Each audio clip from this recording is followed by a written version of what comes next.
This is Eric and Gord. What if we're right? Live right now. Are you ready? Find and like us on Facebook. Follow us on Instagram. How dare you? Okay, I'll have to do an intro later, but hey, we're working on speaker, and that's cool. Hi there.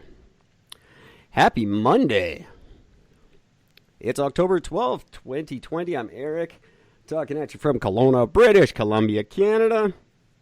And tonight's episode is brought to you by Subway. Subway! They have two things that are actually food. Where? Next door? Probably. At Mr. Sub? How's it going, Gord? I'm doing better, man. How you doing? I'm okay. I don't know if you heard today. Happy Thanksgiving, everybody. Welcome to the show. Thanks for listening. Hello, India. Thanks for telling your friends. Keep up the good work, guys. I really appreciate it. India has taken over as our number one country of listenership. It's number one? It's number one. It surpassed Canada this weekend. Holy shit. Hello, India. Wow, that's insane. That's that. Remember, I got us hooked up to that Indian site. Yeah, Geo but Savannah. still, It's like holy the crap. biggest podcasting site in India. But yeah, they've taken over as our number one country. I was going to send you the numbers, and then I didn't. So thank you for that, Indian friends. I don't know, Gord, if you caught this in the news or not, but apparently, now I haven't substantiated the whole story yet, but apparently Subway can no longer refer to their bread as bread. I heard that. Something to do with the massive amount of sugar that's in it. That's right. It's like 12 times the amount of sugar that's supposed to be considered bread. So, yeah, one more thing. Like, their chicken can't be called chicken. Their bread can't be called bread. It's like pretty soon they're just going to have to either get some food on the menu or fucking give up.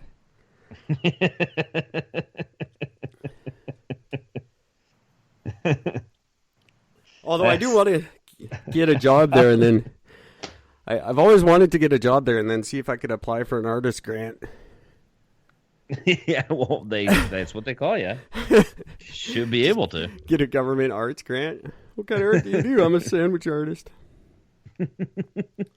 Oh, so you make art with sandwiches? Yeah, I work at fucking Subway. I make art with sandwiches and pedophiles. Well, I don't really make them with the pedophiles. The pedophiles just speak for and represent the company. If I can, kids, I want to go back and remaster some old episodes and re-release them in the next couple of months. I've been listening to some really old ones, and there's some damn good stuff in there. Oh, man, we got some great episodes. We were funny. Yeah, we were. I wonder what happened. I've been going way, way back. Like first year. Yeah. Yeah. Yeah, I was just listening to, it was basically our 1 year anniversary. Funny stuff. I miss That's it. awesome. I miss the days when the world was funny and we could make jokes. Yeah. Remember those days? God, it seemed like a decade ago.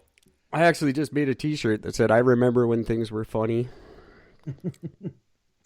I can't wait for the first person to be offended by that. Oh, someone will be. I made another one that's really great too. I showed you the finger one. I sent you that. Yeah, I like that. Then I made another one that just said, "Let's make America less great again."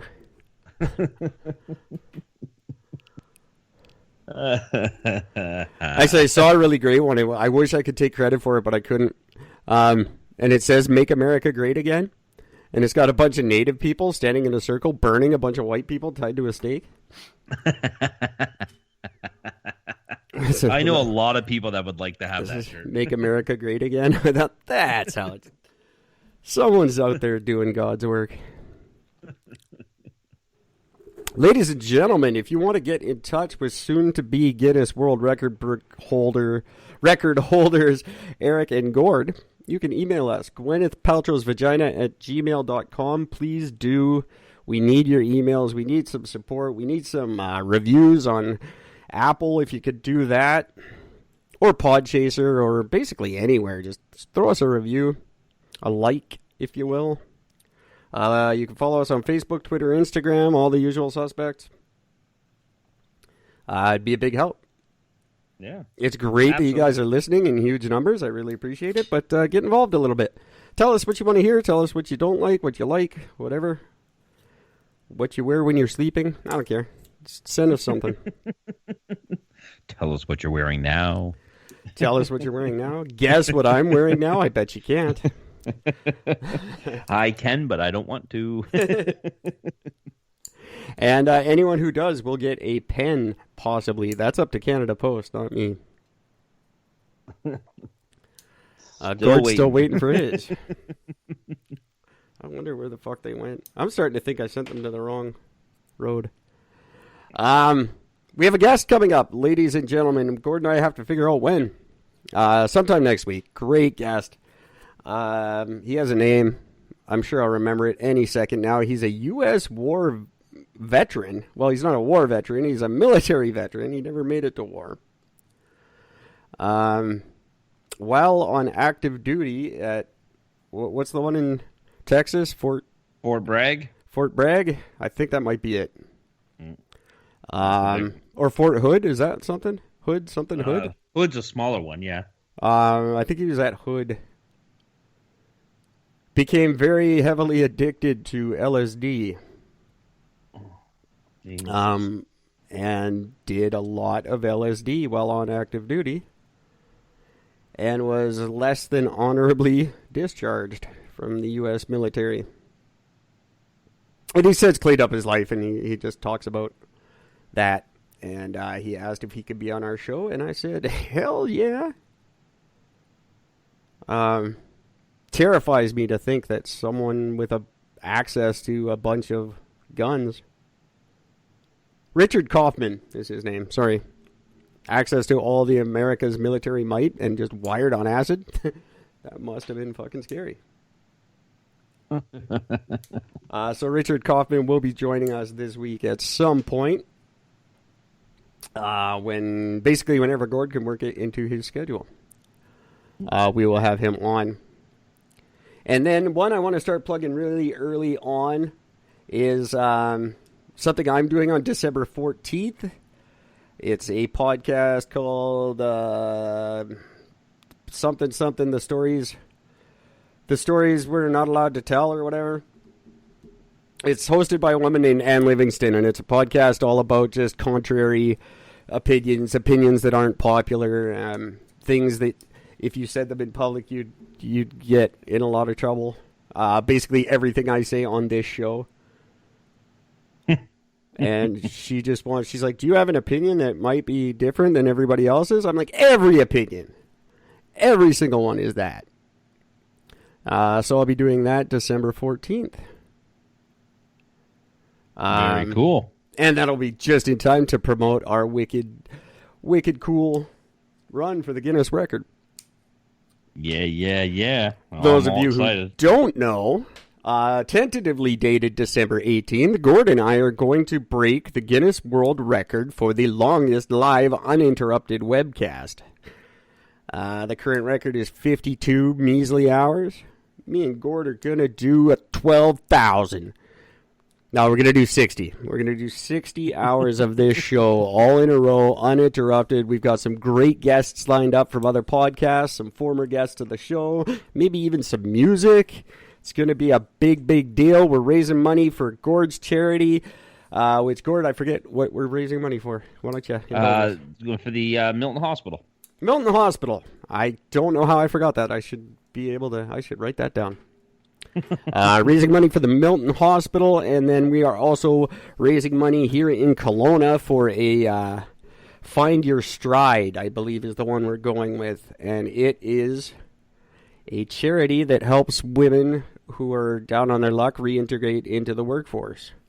They give you clothes, they give you interview skills, they do up your resume for you, they do everything they can possible to get women back working. That's very cool. I think it's a cool charity, and it's not just like it's not like a job bank or something gay. They figure out what you want to do, and they train you and dress you and prepare you for success. So we are going to be raising money for them. and having some pre-Christmas fun. Very cool. My work is already decked out and selling Christmas crap. We're in full Christmas mode. Good God. Really? Yeah. You know what? I say it jokingly, but it's really not. They don't exist. Holidays, it's just like this big gap from Labor Day to Valentine's Day, and it's called the holidays. And it's all just become one, like, briefly interrupted by Black Friday and fucking Cyber Monday and goddamn boxing month. Yeah. I mean, that's just, we already know that's just getting extended and extended and extended. Well, yeah, it's now Black Friday week, boxing month. What the fuck? It's just so out of control. Why don't you just make your shit cheap all year round and then people could just shop every day? Why do it like this and torture everybody? I don't know. Because that would make too much sense. It bugs me. I was going to have a Today in History ready for us, but due to circumstances beyond my control, I do not. But I do actually, believe it or not, have some news stories that I wanted to bring up. Oh? So I have one that I'm dying to talk about. Why don't we start with yours? Because it sounds probably more exciting. Well, we love NASA so much on this show. Just their math program. Well, NASA, for the last couple of weeks, has been talking about this particular asteroid that the way they sort of figured it out when they were following the director is that they actually thought that it would actually stick with with the Earth. It would actually go around the planet and use the gravitational pull and then shoot off again. I remember hearing about this, or you and I talked about it or something. You told me about it. Something like that. That's right. Yes. Well, they've ID'd it, and it's a piece of an old rocket from a spaceship. Oh, God, of course it is.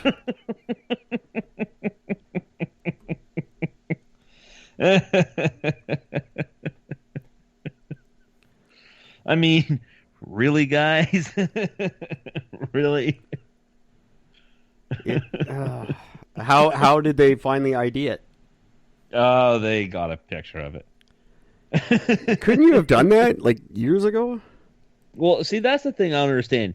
You can get pictures of fucking faraway planets and solar systems and shit that's like billions and billions of light years away, but yet in the next coming few, like, I can't remember how long when the thing was supposed to happen, but just to give an idea, the it's an old rocket from a failed moon landing mission 54 years ago that's finally making its way back home. It takes 3 days to get to the moon, but it takes 54 years to get back? Yep. That's rough. It made it out to a certain point, caught a gravitational pull, and then flipped back. Weird. Way to go. I would like to think it's because we cut their funding, but maybe it's taken 50 years to get back to the moon because those fucking boneheads just actually can't. They don't know how. The first time was a fluke, and they've just been lying for 50 years. Maybe that's why they've never gone back. I don't doubt that we went to the moon. I don't believe the conspiracy theories. In fact, I think they're pretty stupid. But there's a chance we just fucking fluked and we can't do it again. That's what I'm thinking. Man. Besides, after our most recent conversation with Roger Nygaard, I've lost all hope in space travel anyway. Well, yeah, that's going to happen a lot. There we go.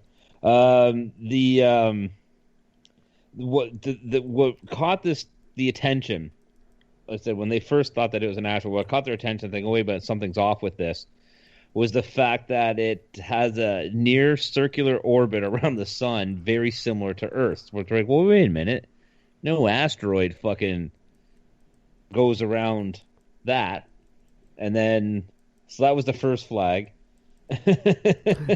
And then, the fact that, it's not a fucking asteroid would have been the second one. Yeah, that's the part that blows me away. Like, they found dark matter, but they can't figure out that it's their own fucking ship floating around. It's an asteroid. It's got an American flag on it. Yeah. And the other big, so there are three reasons why they came to Earth. One is because of the orbit. Thought, well, that's weird. The second was because it's actually on the same plane as Earth, not tilted above or below, which is another red flag because nothing. That means it's based. That really just means it came from Earth. Because asteroids always come by weird angles, right? Because they're coming from all over the fucking place. And the last thing, that it's approaching Earth at about 1,500 miles an hour, which is very slow by asteroids. Yeah, that's not going to have the kind of impact we're hoping for. That's going so slow that it would probably not even burn up in the atmosphere. Like, it would just sort of lightly fall in. So, well, I'm glad they figured it out. And is it supposed to? What's going to happen to it? Is it going to come to Earth, or is it just going to float around forever, or what? No, it's not not expected to hit us. It's just supposed to come to us and then fly out again. Well, there you go.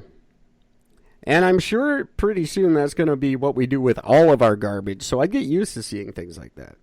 That's right. I thought that was genius. It just goes in to show with their whole idea of like, oh, well, the asteroid is either 12 feet or 86 feet. We're not sure which one. It's just the same fucking crap. I'm surprised we don't just shoot our garbage into space. Not that I know that we don't, but I'd be surprised to find out that we haven't been. Yeah. Well, as soon as they figure out a cheaper way of doing that, I'm sure it'll be the first thing they'll do. Oh, yeah. 100%. Why wouldn't they? Yeah. That's funny. I have no faith in that organization. So what they're saying, I'm just sort of keep reading on this thing. So what they're saying is they think that the object will spend about 4 months circling Earth once it's captured in mid-November before shooting back into its own orbit around the sun next March. Why wouldn't they plan on retrieving it? I guess it's too much to retrieve, and it'll just hopefully burn up in the sun. Yeah, I'm assuming so. I don't know. Get Elon up there to grab it. What I don't get is does that mean that this thing for 4 months, this thing is going to be spinning around our fucking planet for 4 months? I guess so. Well, then how does it get released? That doesn't make any sense. You don't just be doing an orbit around something, then all of a sudden just be like, "Hey, fucking, I'm out." Like that's just not the way that works. The tilt of the Earth, it lets it out at some point. I don't. It makes sense, kind of, like because your orbit goes, you get further and further away. At some point, it gets really weak and just lets you go. I would think. Yeah, I guess. But but it's just this one sweet spot where it either lets you go or you get caught up and do another 4 months. I would think. Well, I would like to know if maybe if the Earth hit like a massive earthquake, if that would shift the Earth just like all of a sudden. Okay, no, now it's permanent. Every night you're going to see this thing floating by. That could happen. Are we going to get to see it while it's floating around? No idea yet. Oh no, it's probably too small.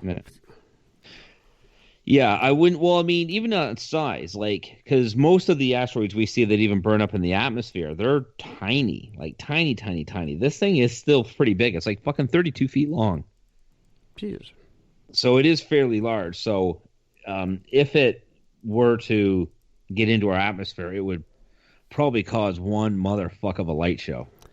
Huh. Well, stay tuned for that, kids. I'm sure if they say it's not going to happen, it is. Yep. That's just the faith I have in NASA. I always thought they were geniuses. I'm really learning they're not at all. They're dumb people. They seem to prove that quite a bit. That's all I know. Maybe Trump was onto something. Or no, Trump's funding them. Who was it? Was it Bush or Obama that defunded them? Obama. Yeah, I guess maybe he knew. He's like, I'm not funding these guys. They're a bunch of idiots. Have you heard their math? Come on. I was upset with him for that decision at the time, but now it's making perfect sense. Obama was just like, why are we giving these jackasses money? Oh man. That's awesome. So yeah, so there you go. That's for you, my friend. Good stuff. I'm looking forward to seeing that. I hope it just does something terrible, like just fucking it doesn't do whatever they say and it just comes right through the atmosphere and smashes through one of NASA's windows or something.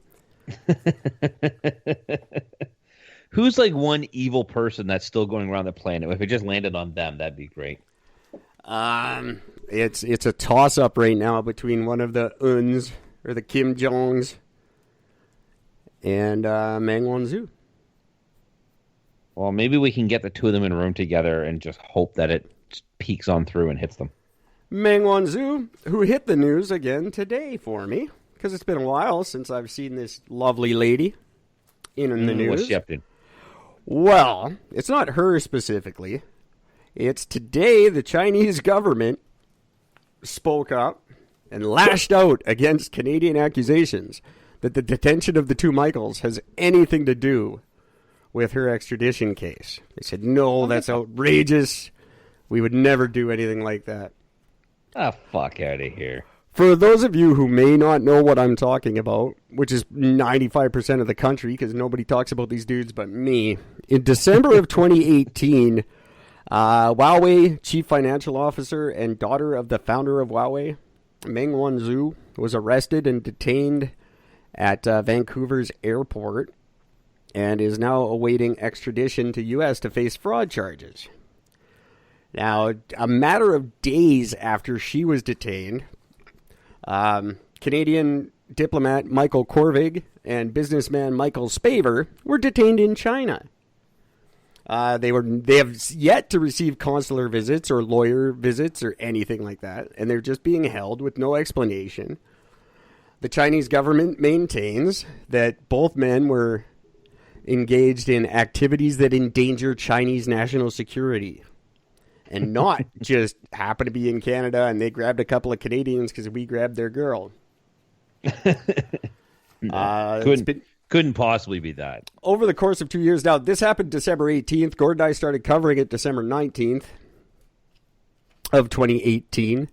And we're the only ones who've been talking about it since then. But these two guys have just been rotting in a Chinese prison. With no help from anyone. Everyone has denied us helping. The Chinese said today that no one will help, and asking for help's futile, and we should just stop asking for help because no one's going to help us. Referring to like other nations, and if other nations do help us, there'll be repercussions on them. And apparently, Beard had a call with Trump and said, "Ha, you got COVID, help us." And Trump said, yeah, he'll help us. Which means no, he won't. But he said he'd help. I don't know. But these two guys haven't done anything. They've yet to see a lawyer. 2 years they've been rotting in jail. Almost 3, really. No, exactly 2, I guess. Almost exactly 2 years. They've been rotting in a Chinese jail with no help. Now that the Chinese are saying they couldn't get to see their lawyers because of COVID. Like, that's why they haven't had lawyer visits. Like, COVID wasn't around in December of 2018, you lying bastards.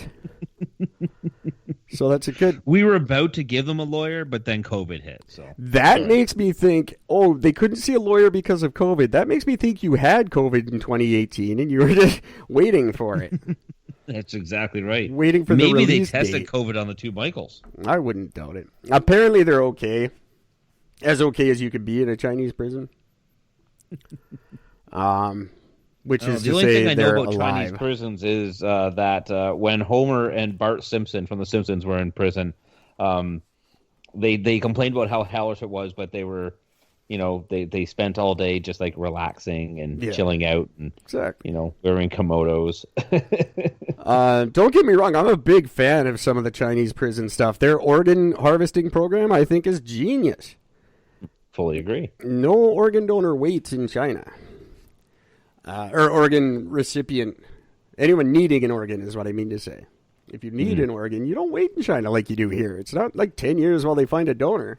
They got millions of donors. Usually Canadian businessmen who've done nothing wrong, but nonetheless. If you could, I think that's fine. If you go to jail, you get your, one of the deals is you lose an organ while you're there. I think that's a great deterrent to crime. I wouldn't do crime if I was going to come out short a kidney or something. Yeah, no, I agree. After you go with there, you're like, hey, so we need a left arm, both your eyeballs, and one left butt cheek. Imagine if they made it like a deal. Okay, you've been sentenced to 25 years. Now, that could be 10 years in a kidney. That's up to you.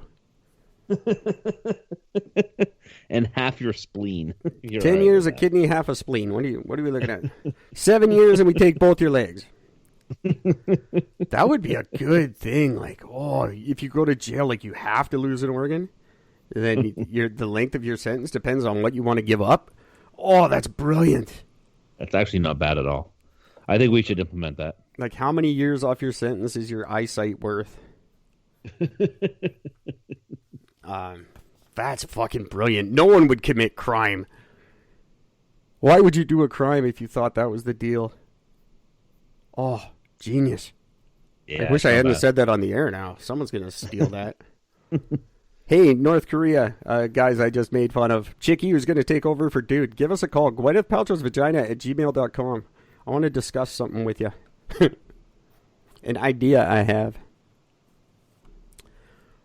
I want to work a deal out with North Korea. I want to be on their side before they get crazy. Crazier. Eric and Gord, I'm not saying we're endorsing anything going on in North Korea, but if you want to chat, Gwyneth Paltrow's vagina at gmail.com. What else do I have for you? That was China. Anyway, it's bullshit. Of course they were kidnapped because of her. We still haven't sent her to America for her fraud trial. She's rotting away in a Canadian prison. Oh, no, wait. She's in her $17 million mansion in Vancouver. Under house arrest. She did get taken away from the, was it $26 million mansion? Oh, no, that was her choice. That was her choice. She downgraded. There was too much media hanging around outside. She didn't like that. I just couldn't hide out in the 133 rooms. She doesn't even fucking live here. She just has those mansions for when she, like, stops over. They're like her stopover mansions. How fucking crazy rich is she? That crazy rich. She's got a $17 million house that she just chills in while she's waiting for her connecting flight? That's ridiculous. I actually know a couple. I did landscaping for a couple who does that. They have a $9 million house in Vancouver because they don't like hotels. They live in Toronto, but they don't like to stay in hotels. So they bought a $9 million house for when they're in town. Fucking hell. They wouldn't let me live there. I asked them many, many times. Like, how many times do you come to town? Well, once or twice a year. Let me live in your $9 million house. It's just sitting there empty. No bueno. No bueno. Have you ever heard of the judge Michael Conahan? Michael Conahan. Or Max Ciavarella? No. And I can't Google as fast as you, so I'll just let you tell me about them. Well, in 2008, these guys were both charged for accepting money in return for imposing harsh sentences on juveniles to increase occupancy for for-profit detention centers. They dispose of thousands of kids in extended stays in youth centers for offenses as trivial as mocking an assistant principal on MySpace or trespassing in a vacant building. Straight to jail with you. The one guy, Conahan, he pled guilty to one count of racketeering conspiracy and was sentenced to 17 and a half years in federal prison. The other guy was like, fuck you, I'm going to trial. So he went to trial. He got convicted of 12 of the 39 counts and got sentenced to 28 years in prison. Holy crap. Could you imagine being a judge in prison? Like, how many times a day do you get fucked in the butt? Constantly. You're the one who sentenced half the people there? Oh, it's got to be terrifying. Yeah. The reason this even came to mind, or it came to my attention, because there's a post on social media, and they mentioned on the post, because these Facebook posts are always fucking wrong. It only mentioned the Michael Conahan, and it said that he got 28 years. Well, I mean, they didn't even get that part of the fucking story right. No. But nonetheless, so I mean, nothing's right. But yeah, so the whole thing, when the video sort of started, um he was coming out during the court proceedings, and this woman comes up to him in front of all the media and started yelling and fucking screaming at him, saying, "My fucking kid is dead because of you." What happened was her son was pulled over for. He was 16 years old and was pulled over for running a stop sign, and this judge threw the book at him and sentenced him to all these years in youth and federal prison time. And the kid ended up committing suicide. Of course. Because he wasn't a criminal. He's not meant and designed to go to prison, and he's just a kid, and so he killed himself. And that's what are you the video bribing a judge with? Like, don't they make insane money already? Yeah, but once you make a lot of money, your only goal is to make more money. Like, what is it that you're convincing a judge? How much do judges make? In Canada, 86,000 a year. Well, that's decent. Yeah. Let's see here. U.S. court judge. Low is 200,000 a year. So you're already making 200,000 a year. What the fuck is someone bribing you with? They must have dirty pictures of you with a niece or something to get you to do this shit. I bet it happens all the time. I would argue these guys are just the ones who got caught. I could imagine people go to judges all the time for either leniency or the other. Like people must be bugging judges all the time to change decisions and do shit like this. I bet you 1 in 3 judges has to make these decisions every day. I guarantee. Yeah, I'd have to assume so. They're probably constantly being bugged by people, mob people and stuff. But really, you're already making 200,000. Like, how? You must just be sadistic and just hate kids or something to even agree to something like that. You'd have to. Like, there's just no reason whatsoever why you'd be sitting there going, "Oh, this is a 10-year-old kid who doesn't like his fucking principal. Perfect. We're gonna go to put you in jail for fucking 3 years." I'm all for it. I'm all for stronger sentences. I think sentences are pathetic, especially in Canada.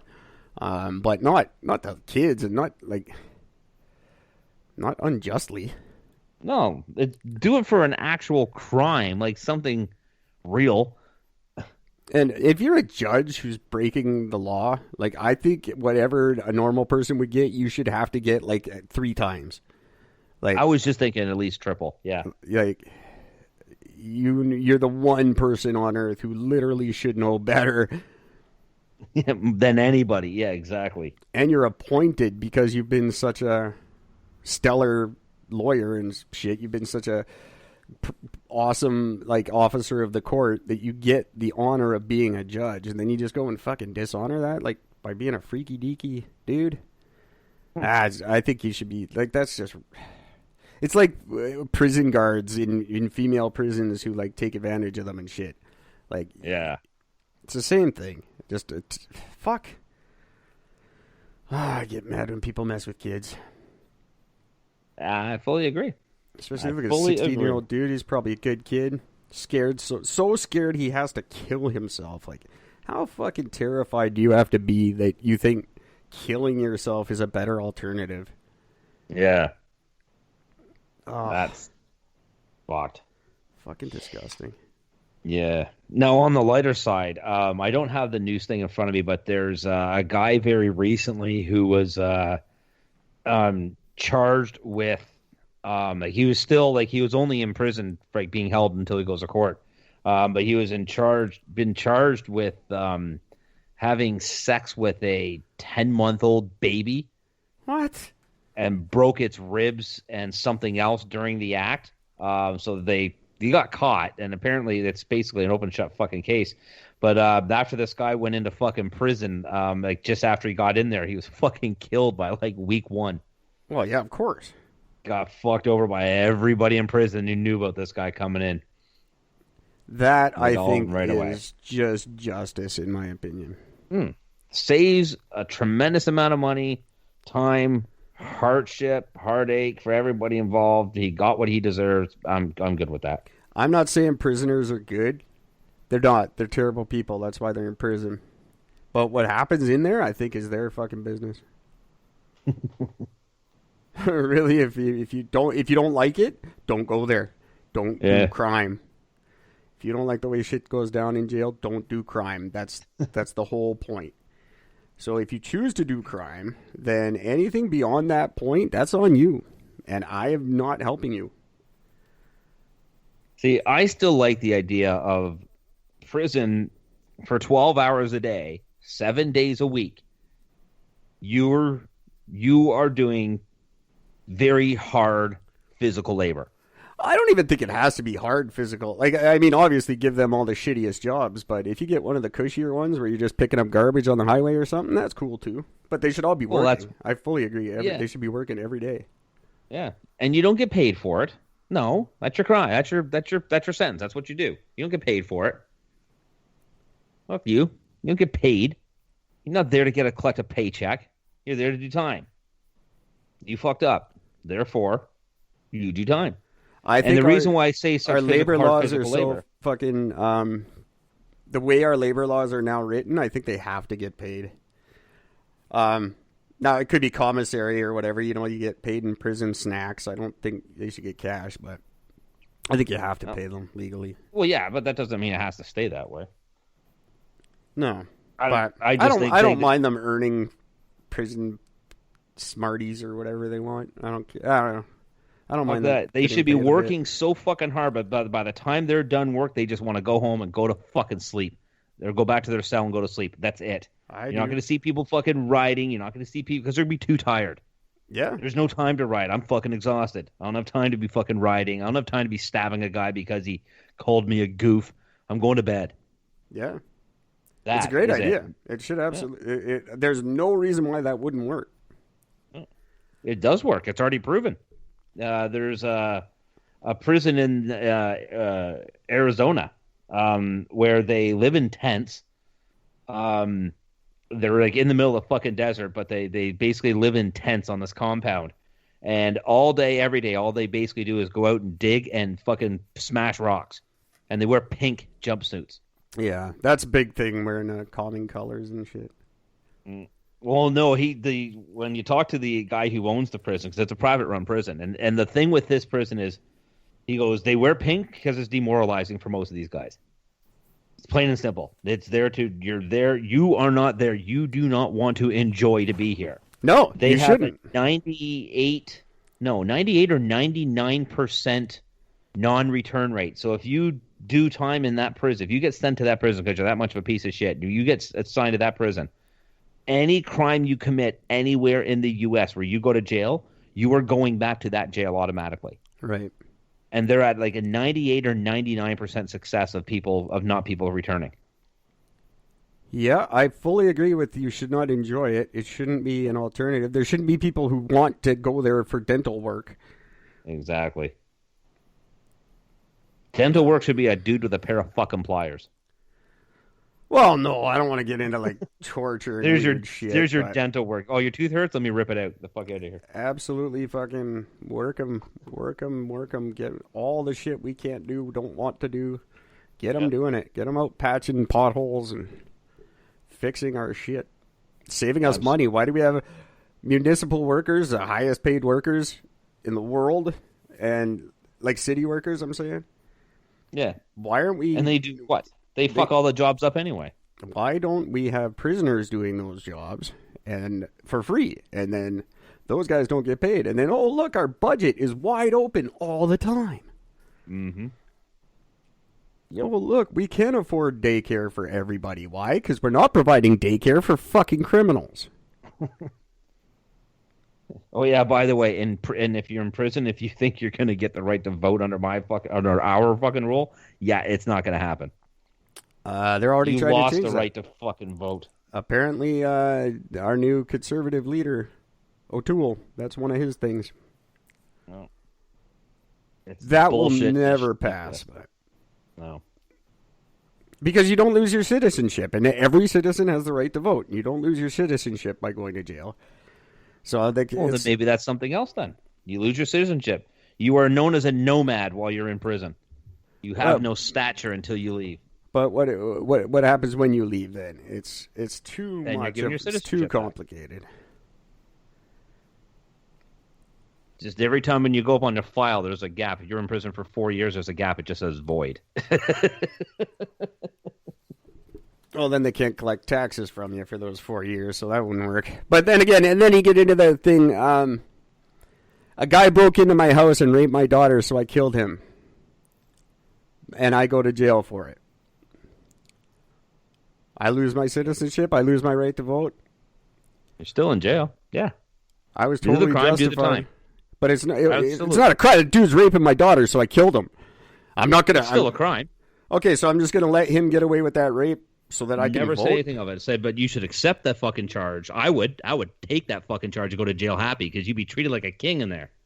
Well, no, you don't get treated like anything. You work like a fucking dog until you're too tired to get treated like a king, right? Yeah, but these people will be less likely to commit the crimes in the first place, knowing it's not some fucking just going to go in there and get a whole bunch of meals and sit around and watch TV all fucking day. But this isn't a crime. I fucking saved my daughter's life and got thrown in jail for it. Now, I get worked like an animal. I'm too tired to do anything, and I've lost my citizenship forever. Not forever, just for as long as you're in there. Okay, so it's a better alternative now is to encourage me to just let my daughter get raped and killed because prison is that bad that I should do that. I should just let my daughter get killed instead of... Justifiable homicide should exist in Canada. It doesn't, but it should. See, then this is where it just gets into a big what should, you know? No problem. What should Let's go through a case by case. No problem. I have no problems making that decision. None whatsoever. It would be a logistical nightmare to go through case by case, unfortunately. Did somebody break into your home? Yeah, then it doesn't matter. He broke into your home. Done. Justifiable. See, again, nothing can be absolute like that. Why? What possible reason do you have to say, well, I had to break into this guy's home? What?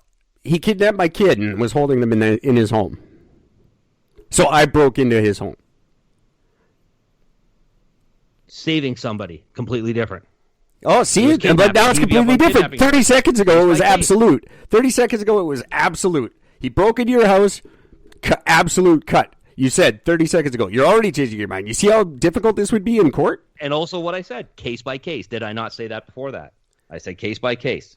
Yeah, but you said absolute, and then you changed your mind instantly. Because I didn't think about that one. So, which obviously it would have to be. Yeah, this would be all day, every day. This argument we're having, this would be court. All day, every day, we would be having these arguments. Case by case. But every case by case would take you, it would be 9 million years before anything got resolved in this country. You would have 600 cases a day. And then the appeals would be ridiculous. It's impossible. It's a nice thought. None of that changes what's going on already anyways, but appeals and all that other shit. None of that changes to what's already happening. So that would be a null and void argument. I'm not saying it changes to what's happening. What's happening is bullshit.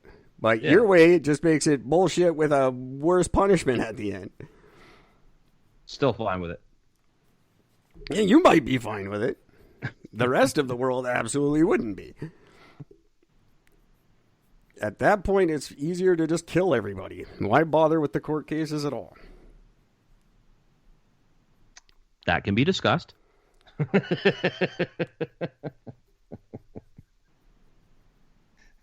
There are too many opportunities for that kind of shit to get fucked up. Unfortunately. It's a great idea. Any solution is better than what we're dealing with. Literally. You would think. But, again, no, not any solution is better. This is one of those statements that you make, but you don't totally believe in. I don't know. Whatever. Fuck criminals. Whatever. Don't care. Yeah. Well, we got to do something. It would be nice to just not have to do it because people just didn't do crime, which is supposed to be the point of prison, but when it became fucking free healthcare and free dental and fucking you get to go to court and argue that you can't see your fucking TV from your bunk. They took away my Netflix. That was the Bacon. Actually, I should be nice. He's getting out. I should shut up about him. Oh, man. Hey, did you know, I kind of heard about this years ago. I've never actually known about the story. Did you know that in, what the fuck was it? Is it 1969? There was a fucking plane that got hijacked, and pretty much everybody on the plane for most of the whole thing actually thought the whole thing was a fucking prank. So nobody took the hijackers seriously. Here's the genius reason why. They all thought that they were actually on the show Candid Camera because Alan Funt, who is the presenter of the show, was actually on the plane. That's awesome. So everybody's like, oh, well, fucking if he's here, obviously this is a Candid Camera thing. This is fucking great. This isn't true at all. So nobody paid attention. Nobody cared. Of course. Like, what would you do if you were on a plane that got hijacked and you saw Ashton Kutcher in the corner? You'd instantly be like, oh, yeah, okay, I'm being punked. I'm being punked. Yeah. All right. This is the best. This is the biggest punk ever. Holy fuck, a whole plane? That's great. That's hilarious. I just thought that was genius. I miss Candid Camera. Although Punked it's had way some better good than the parts. versions they have out now. Punked was decent. He did some good ones. Yeah. There's no denying. Did some really good ones. I just love when you see how certain celebrities reacted to these incidents. That's what made it so amazing. Oh, the best was when he said he got the IRS to raid Timberlake's house and said Timberlake had never paid taxes ever, and they just started pulling shit out of his house and loading it into trucks. He was crying.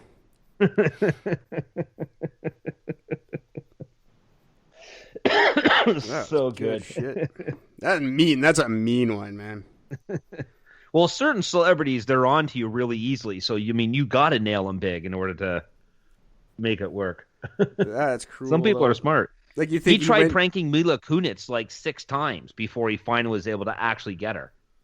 Well, when you're living with her, it's probably harder, dipshit. A little more difficult, right? Honey, I have this idea. Fuck. What are you working on? Our next episode, I'm going to prank. Shit. Your husband's going to look so dumb when I'm through with... Oh, wait.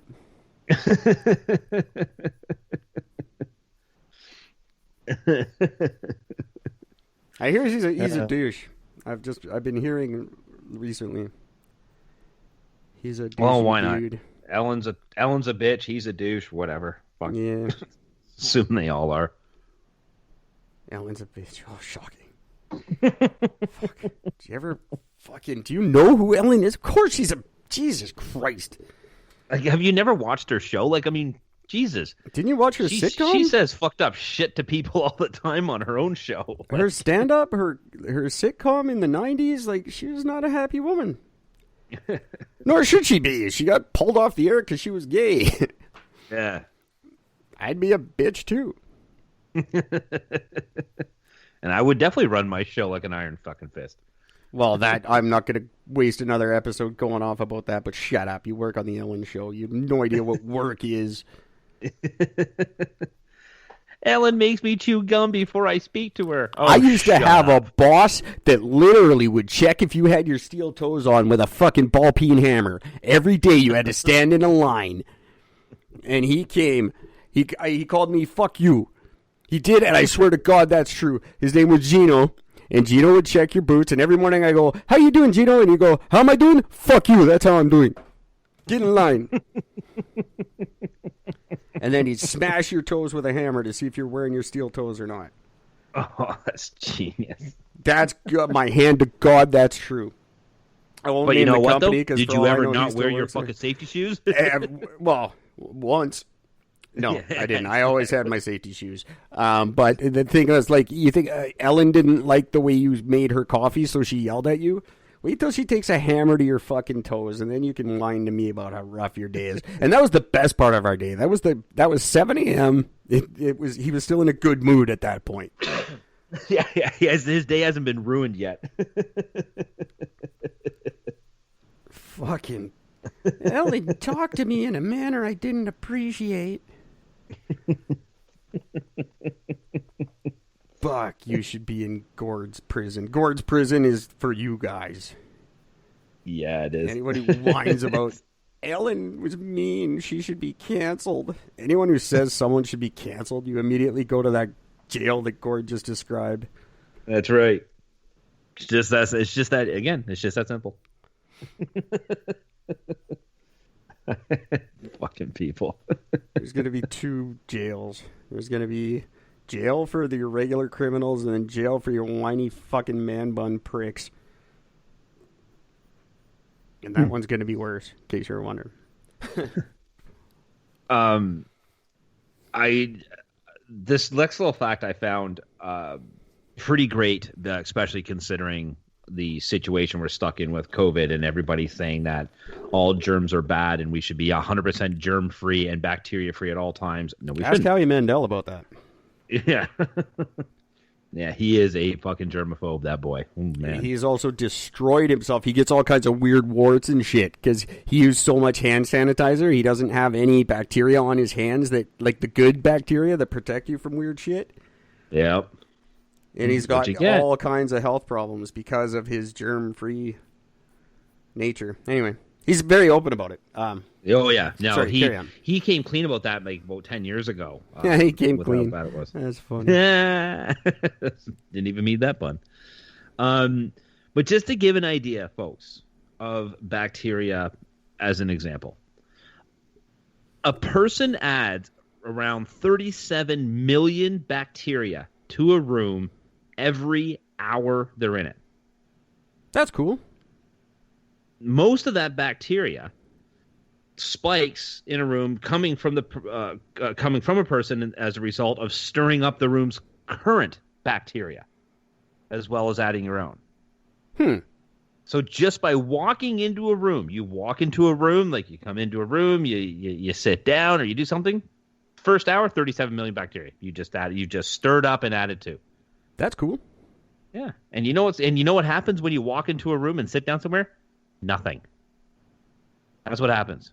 You have a conversation with somebody, you put it in your fucking computer, you do whatever. Nothing happens. You don't get sick from it. You don't die from it. Shut the fuck up.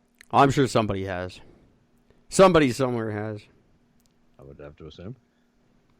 There's a lot of weird deaths out there. Anyway, no, I'm not arguing with you. I think it's ridiculous, but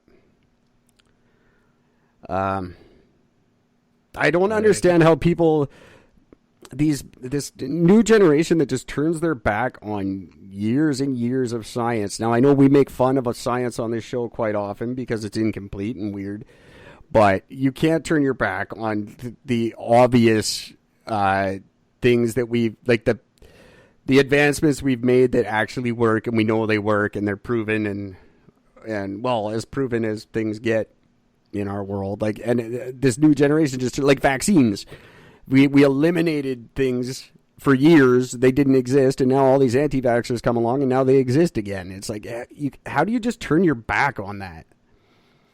And like, we know there's good bacteria, we know there's bad bacteria. We know nothing happens when you walk into a room and sit down, even though there's bacteria swirling in the air. Like, and we know we need those to survive. And yet, people are just like, no, I disagree with that. I think we should be in a totally sterile environment at all times. Like, how do you just turn your back on shit? And why do people give them the time of day? That's a great question. I don't even want an answer for that question because they don't deserve the time of fucking day. You're an idiot. Exactly. Why are we? You're the type of person that if you're the type of person that looks at a bottle of bleach and because there's not a warning label on it, you're going to drink it. You should drink the bleach. If you can read, if you are able to read, and you look at a bottle of bleach and think that's a good idea, chug it. It is as much as you can possibly get into your system. I don't understand. Thinned out the stupid people. I don't get people. No. I do. I get people very well. I don't get why we're entertaining these retards and their retarded ideas. Yeah. That's on us, though. So that's true. Still. Fucking hell. Oh, man. Did you know that lobsters have teeth in their stomach? probably. Don't they eat rocks and shit? Well, they can ingest them and they sort of passes through. But what they do is they actually just tear off chunks so food goes in whole and it actually chews up when it actually hits their tummies. Now there's a plural on that because lobsters have 2 stomachs. Oh, of course. I'm so jealous. I want to be a lobster now. No, you don't. Feed me more and then one day I'm in a pot. You do not want to be a lobster. I don't think I'd complain too much. I wouldn't know any better, that's for sure. Yeah, but you'd be immortal. And I'm okay with that. Remember, you brought that up before. Yes, I did. Yes, that's right. Just saying.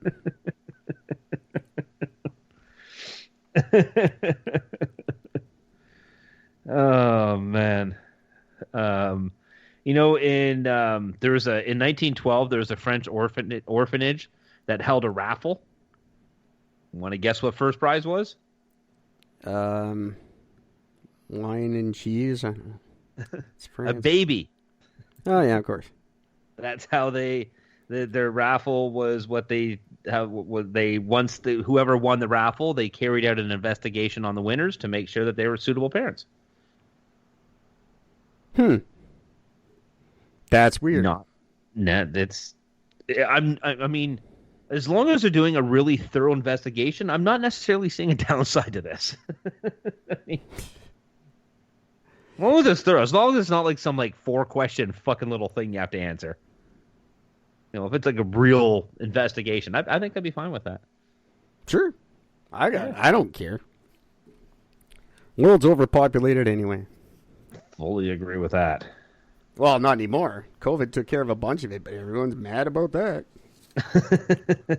Last year, the world was overpopulated. What are we going to do? We're all going to die. Well, nature has a way. Remember? That's what Buddy said in fucking Jurassic Park. Nature has a way. Nature That's finds right. a way. Nature always finds a way. It does. COVID cured our overpopulation program. Oh, nowhere near did it even come close to curing anything. It helped, but everyone's mad about it.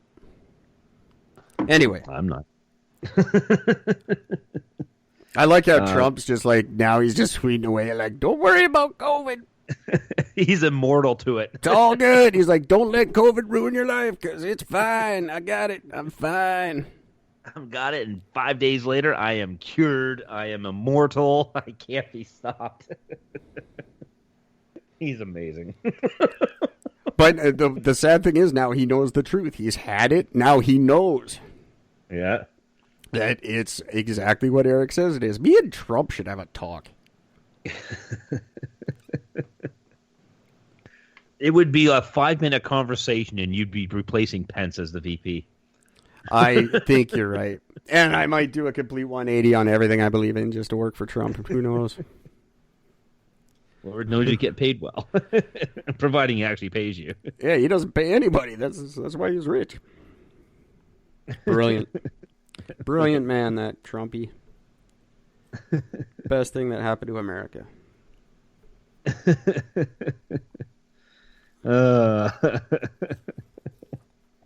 It's apparently the same people that were in Portland are now in Alberta doing the same thing. Yep. We've got a whole Canadian contingent of Antifa,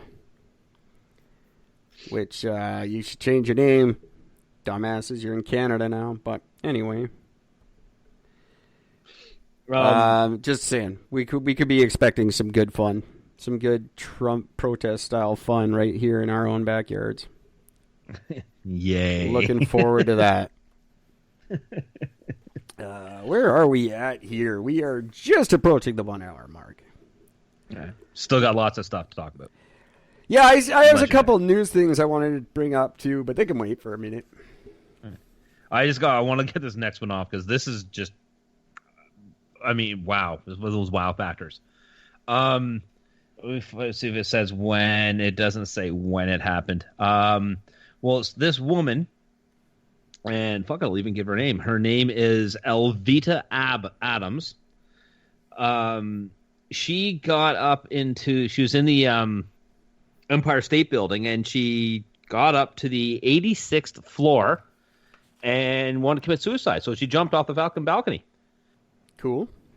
Well, she got blown back on the 85th floor. So one floor, and the gust of wind pushed her right back onto the fucking next floor, and she landed, and she survived. She did have she had a fractured hip. That sucks for her.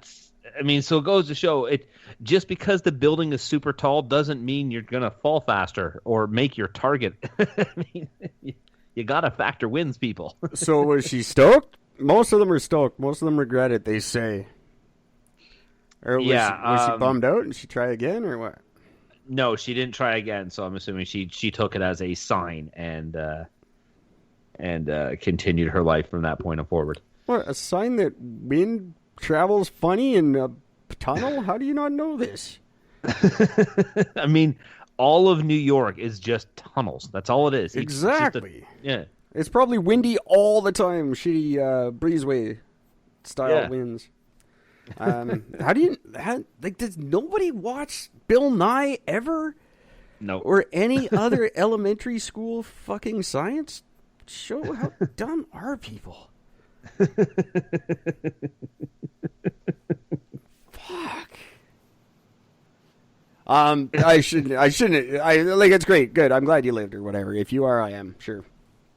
It baffles me that people don't know things about stuff. It happened on December 2nd, 1979. She lost her job. She was 29 years old, was living off of $100 welfare checks. Couldn't pay her rent. The landlord was threatened to evict her and her 10-year-old son. So in a deep depression, not knowing what to do, she found herself on top of the building and jumped. Well, that's going to help your son out a lot. He's much better with you dead. There have been over 30 suicide attempts. Most of them have been successful. But yeah, the very first one happened the year it was completed. So in 1931, when it was completed, that same year, or just before, I should say, a guy jumped from the 58th floor. Was that before or after King Kong fucked it up? That was after. Sorry, before. Good. Yeah, they drained Niagara Falls one time, and they found a bunch of bodies in there, too. There's also another lady by the name of Evelyn McHale. She was dubbed as the most beautiful suicide because she wore these pearls and gloves, and she landed on top of a limousine. Nice. And a guy a student photographer took the picture, and holy fuck, the whole roof is, I'm staring at the picture, the whole roof is smashed right in, and... Oh, yeah. No, man, she looks pretty nice.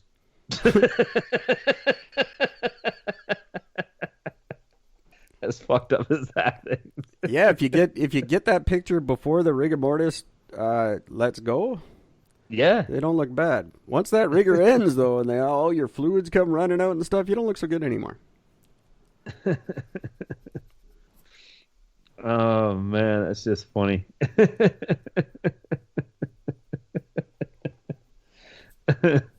It's not like the movies, kids. If you've never seen them, they don't look like they do on TV. You don't walk in on a body and it looks like all nice and you hug it and cry. They're gross. Bodies are gross. I will say this about this lady, the Elvita Adams, who jumped and survived. Apparently when she was in the hospital, she said that all I remember is the pain. I was in so much pain, I wasn't afraid. She's also quoted as saying, I'm not sure if the wind pushed me back or pushed me off. So it'd be funny if the wind sucked her off on the one floor, then pushed her back on the one below. That would suck if you're up there and you're having second thoughts and then the wind blew you over anyway.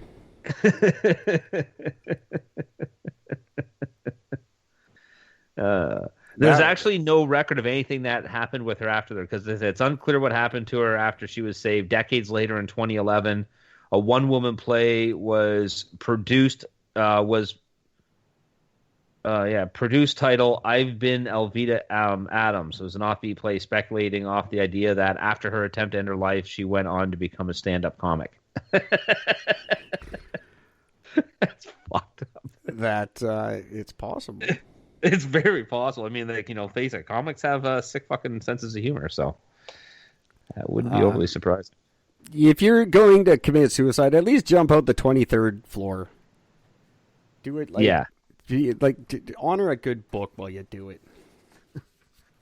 I always remembered the story in New York of this guy who had he had attempted suicide something like 8 or 9 times previously. Each time clearly was unsuccessful. Yeah.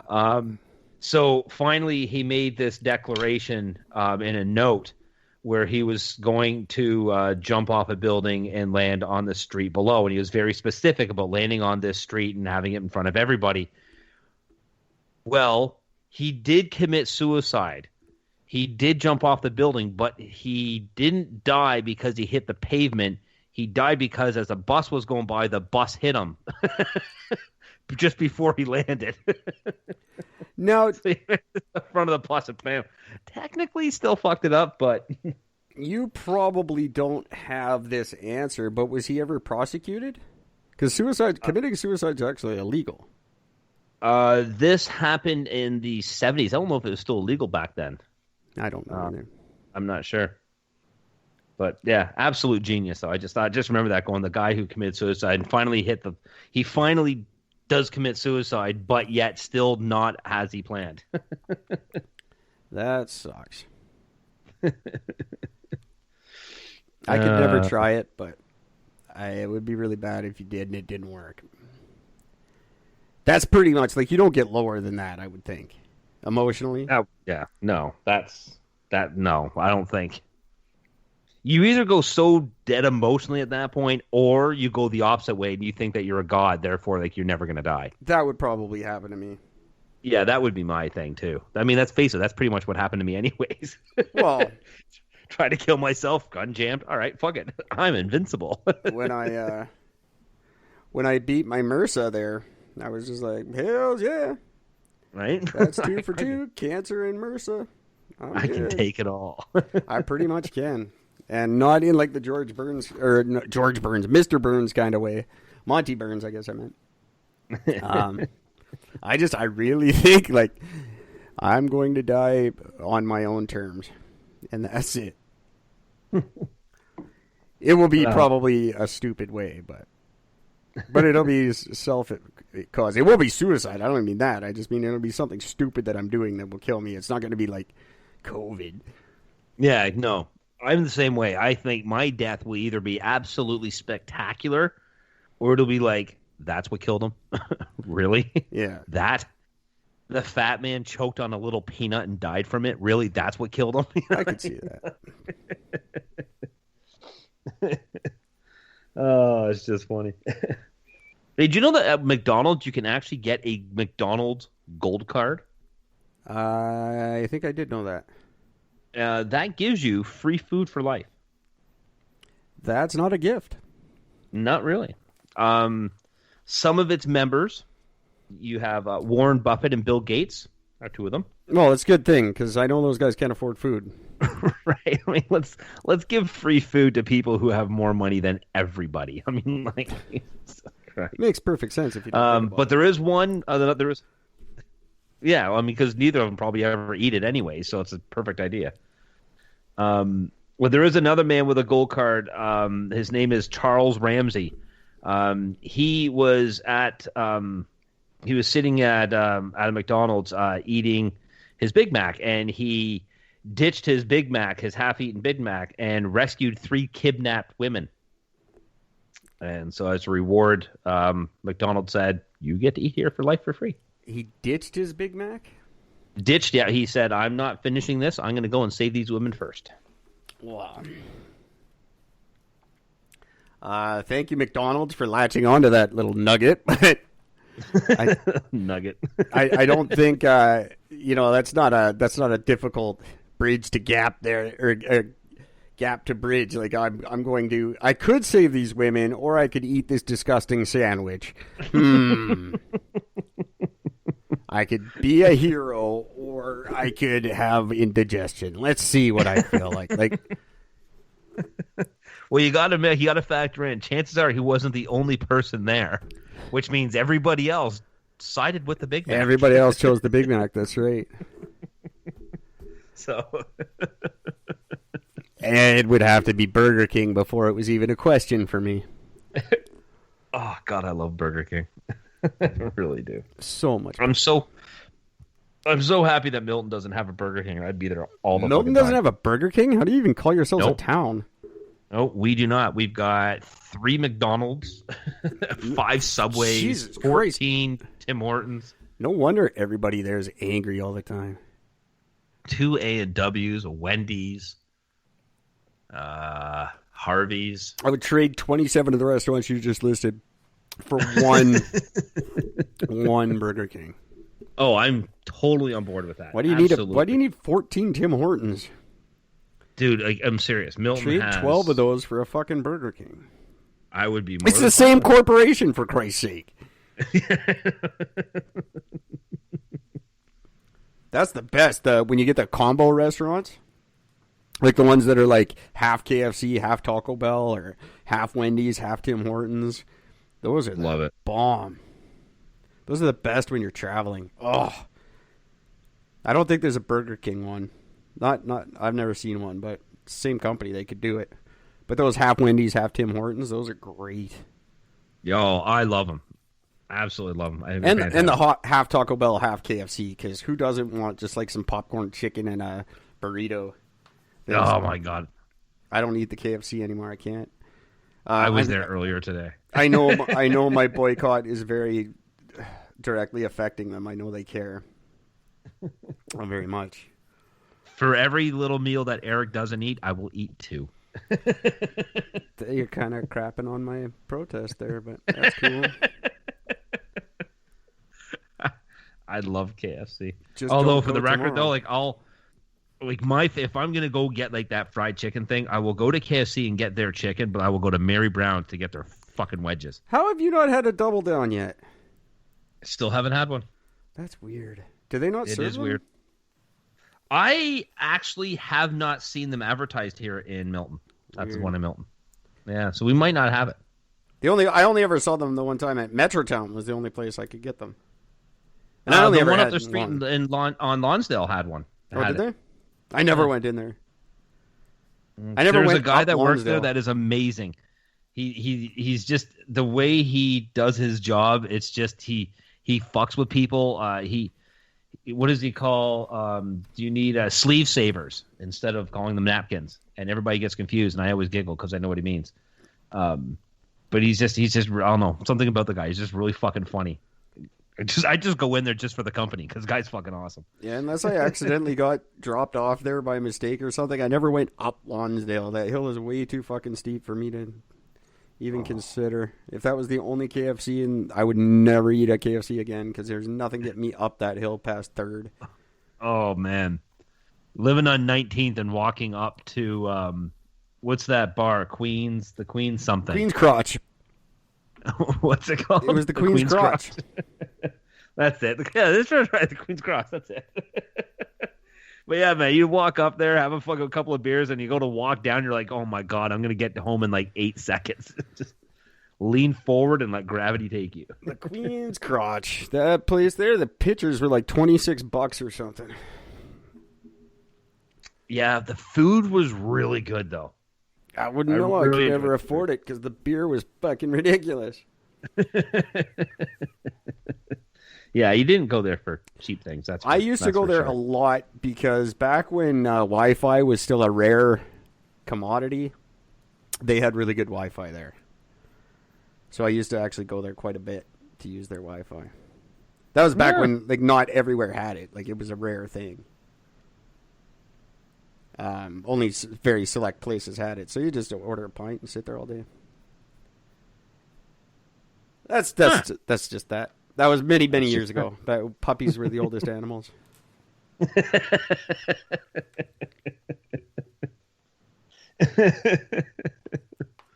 Oh man, you know Nicholas Tesla?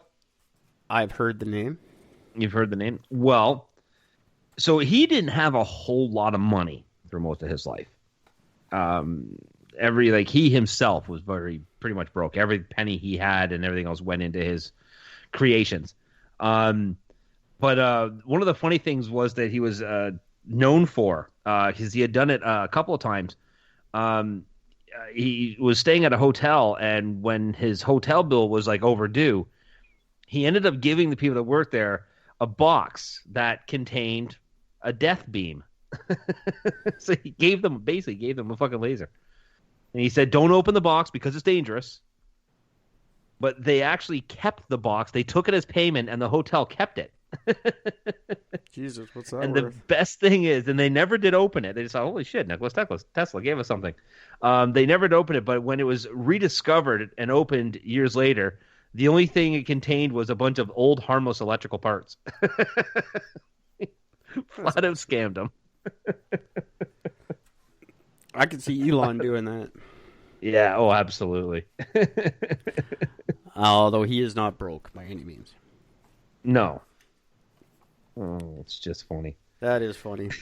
That's awesome. I like that. That's just what I like. Since we're going through the pandemic, I don't know what. No, there's no point. I was going to say the world's biggest pandemic that ever happened is the one that happened in America. The one that happened in America? Like the one that's in currently 1918? going on? Oh, 1918. No. Well, that wasn't just America. It started in America. That was all over the damn place. Yep. I was very, very bad in Winnipeg, actually. Mm-hmm. Yeah. Killed over 100 million people. And for some stupid reason, people think they can compare what we're going through now to that. No, you can't. It's I'm glad that stopped, or at least it subsided to a certain degree. In the beginning of COVID, that was really retarded. Well, in 1918, a lot of stupid shit. Shut up.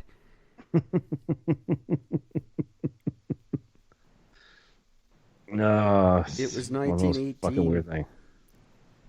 My God, why would you compare anything to 1918 and think they did stuff better?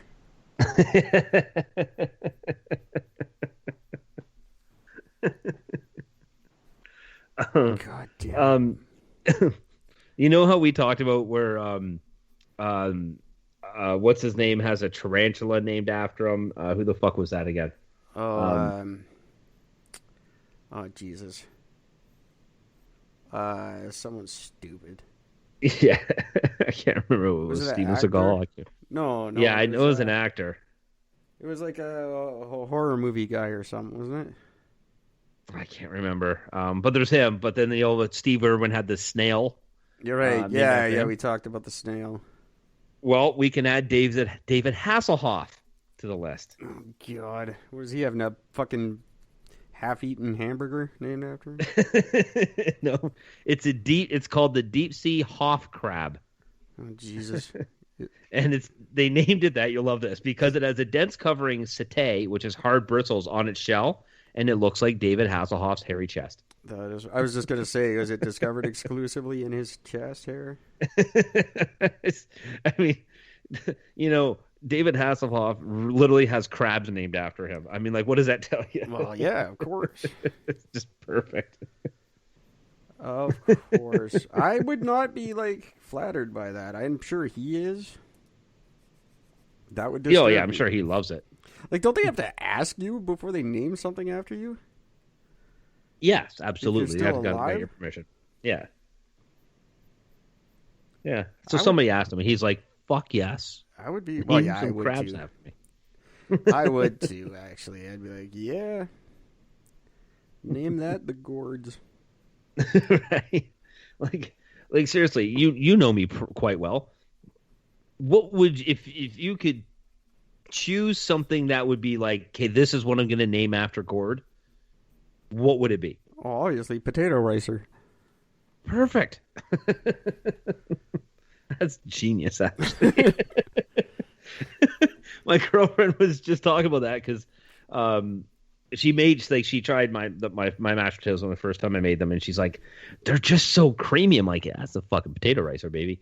And we were shooting the shit today, actually, and because we're just talking about potatoes and like making mashed potatoes and stuff. She was like, so when we move in together, like, are you like, do I get the potato ricer? Does that come with you? I'm like, you're fucking right, it does. That's one of the bonuses. Because I don't have a whole lot of else to offer, but yeah, it's not like they're not like I had to think about that. That would be the first thing if I had to name something the Gord. Love that fucking tool so much. I know. I know. That's long before the show. That's a old conversation. That was a back when we worked together conversation. Yep. That's why it just came right out like, yep, I know. I know the answer to this. There's so many people who claim they know me that would never have guessed that. Well done, sir. Thank you. Did you know that it is there's actually a law in place where it is illegal to die in the House of Parliament? What? Yeah. The law is in place because British House of Parliament. The law is in place because anyone who dies is entitled to a state funeral. Oh, that makes sense. It has officially been voted as the most ridiculous law by the British citizens. Oh, I would think so. Especially since like British parliamentarians are all 112. I don't think you're even allowed to run for British Parliament until you turn 100.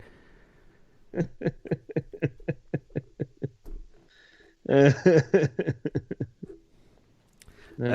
stupid. It's funny. There's a lot of stupid laws. We did a stupid law episode on here, I think. Yeah, I think that needs to be revisited. That wouldn't be bad. There's some ridiculous ones in Canada. Yeah, I'm sure we did. I think it was on Canada Day, actually, we did stupid Canadian laws.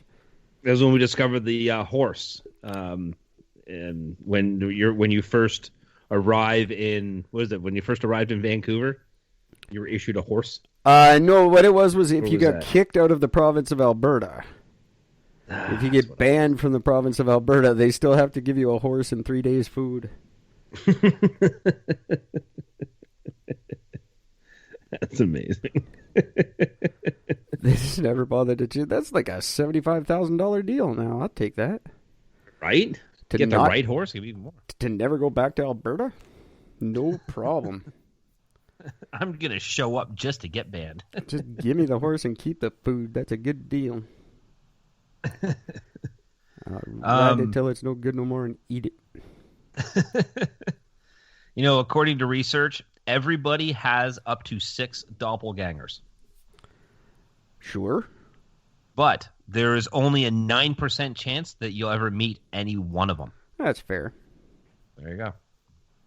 So 6 people running around that look just like you. Yeah. And it could be either sex.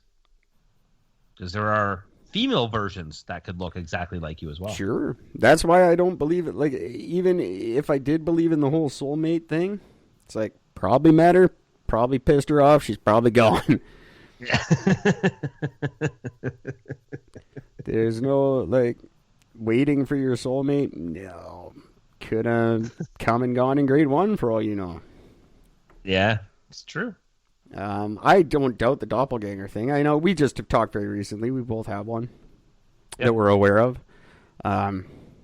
It would be cool, like 9%. That's kind of disheartening. I would like to meet several of them. They're good-looking fellas. I think we should have a club. Right. I think it'd be neat to see a doppelganger of like a different race of oneself. Oh, I love pointing those out. I just saw, who did I just see? I saw Black Nori. I got a very, very good friend, Nori Wentworth, here in Kelowna. His band just put out an album, Proper Man. Check them out. They're fantastic. Anyway, I saw Black Nori the other day, and it was brilliant. The guy, he walked like him. He looked exactly like him, but he was just like black. And like Africa black, like like a struck match kind of black. That's very, very crazy. black. But just identical to Nori. I've never seen like one of me, another version of me, but I would love it. Like Chinese Eric, he's probably hilarious. I would love to run into communist Chinese Eric. Oh, I know, right? It would be weird to run into one of your doppelgangers and then you don't like them. Like you just hate each other. That guy's an asshole. I don't know what it is. It's something about the looks of him I don't like. He's exactly you, dude. Nah, he's a cunt. Yeah, he's exactly you, dude. Like I'd like to meet my like Hong Kong version of Gord. I think that'd be fun. Right? That would be awesome. Samoan Eric would be rad. Inuit Gord. Inuit Gord, oh, I love that guy. That should be a toy. That should be a kid's toy. I fucking love Inuit Gord. That should be a fucking, who is it? Hasbro? No, who makes Barbie? Hasbro. Mattel. Yeah. Mattel. Put out Mattel. I want Inuit Gord. That's just good, clean fun. He comes with his own seal club. I love it. I like Inuit Gord. I'm making Inuit Gord tonight. I'm glad I didn't give up my laptop. Inuit Gord, that's so funny. This next one's really. I find this next one's quite interesting. A few years ago, the Russian researchers had collected a bunch of worms, 5 specifically, from the permafrost of the Arctic. And when they, there's 300 that they ended up collecting. Of the 300, while they were defrosting them for analysis in 2018, 2 of them actually started moving and eating. Oh, yeah. One of the worms was 32,000 years old. The other one was 41,700 years old. Yeah, that happens. Things do that. Look at the brine shrimp. Brine shrimp can do that. That's otherwise known as the sea monkey. Remember those in comic books? I had some not too long ago, actually. And how disappointing was that when they started moving around? You needed a magnoscope to fucking see it. Oh, I had the little tank that had the magnifying glasses on the side, so you could see them. But I thought they would like to watch the traffic go by, so I put them in my window and essentially boiled them because there's magnifying glasses on the side of the fucking tank, and I stuck them in my sunshiny window so they could watch the cars go around. Every time they fucking swam past it. Yeah, they all just essentially. I boiled them. There was one. He had a weird growth on his head. It kind of looked like 2 sea monkeys. He had a weird tumor, or he was a Siamese twin or something. And that fucker just refused to die. He just swam along. I think he ate all the other ones and just swam alone. I just finally threw him out.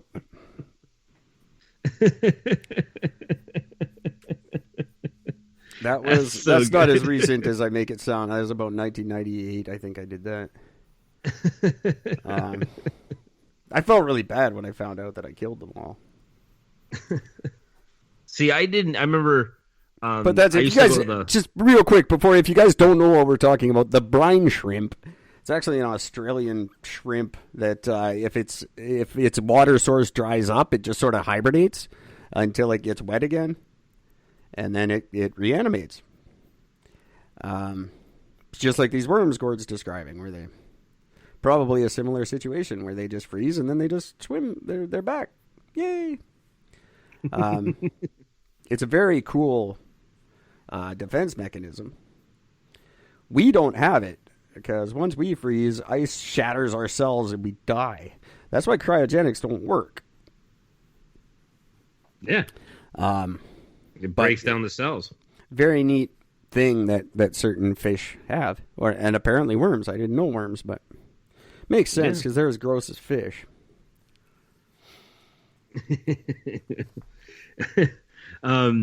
Speaking of fish, when I was younger, we used to go to the Milton Fall Fair, and they used to have that game where you threw the ping pong ball. If it landed in the fish bowl, you got the fish bowl with the fish in it. Yeah, they don't do that anymore. Yeah, well, I used to go there and win like 5 of them, and I'd bring all 5 fucking fish bowls home, and I'd stick them in random cupboards in the house, just like stuff them in behind things, and just throw a loaf of bread on top, and then just close the cupboard and forget about it for like a month. And also, my mom like, something stinks in here. Yeah, that's why they don't do that anymore. Because the kids like me. Most of those fish didn't make it home that day. They just died right there at the carnival. That's right. Yep. Chucked in the garbage bin or drunkenly eaten by fucking teenagers. And then people like PETA and all, you're the fish. They're hurting their feelings. That lasts for a minute. No, you're not. Stupid PETA. My last fact here. Kids take notice, or for that record, don't. Maybe not. Yeah. Go ahead. Okay. There's a 12-year-old French boy who actually once faked his own kidnapping just to get out of going to the dentist. Oh, I would for sure. Good on you.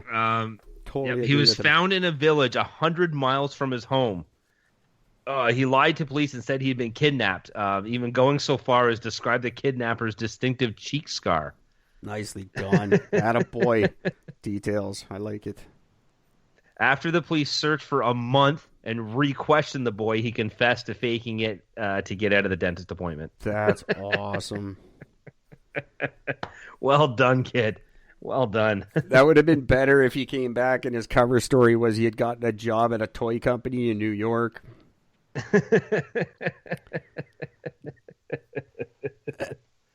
And he was big.